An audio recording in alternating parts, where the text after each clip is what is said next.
കുഞ്ഞിമംഗലം അരേമ്പത്ത് കളരിയിലെ കുലദൈവസ്ഥാനത്ത് മുഖത്തെഴുതി മുടിയണിഞ്ഞ് ഉടുത്തുകെട്ടി പുറപ്പെട്ടു വരികയാണ് വിഷ്ണുമൂർത്തിയാം പരദേവത.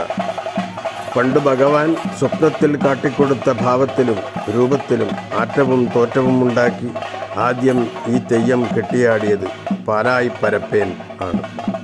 തോറ്റത്തിൽ ഇത് വ്യക്തം. പണ്ടേ പാലാഴി തന്നിൽ പരമസുഖരസത്തോട് വാഴുന്ന ശ്രീവൈകുണ്ഠൻ മർത്യമൃഗേന്ദ്രമായി അവതരിച്ചുണ്ടായ ശേഷം ഭുവി മുൻപായി വന്നള്ളടത്തിൽ പുകഴ് പെരിയ സ്ഥലം നല്ല പാലാഴി ദേശത്തൻപും പാലായി പരപ്പേന്തൻ പരമപദരസാത്മത്തിങ്കലർപ്പിച്ചുപോലം. കൂട്ടത്തിനും കുറിക്കും അംഗത്തിനും നായാട്ടിനും നരിവിളിക്കും തുണയായി എത്തുന്ന സാക്ഷാൽ നരഹരി ഭഗവാൻ നാരായണനാണ് ഈ ദേവൻ.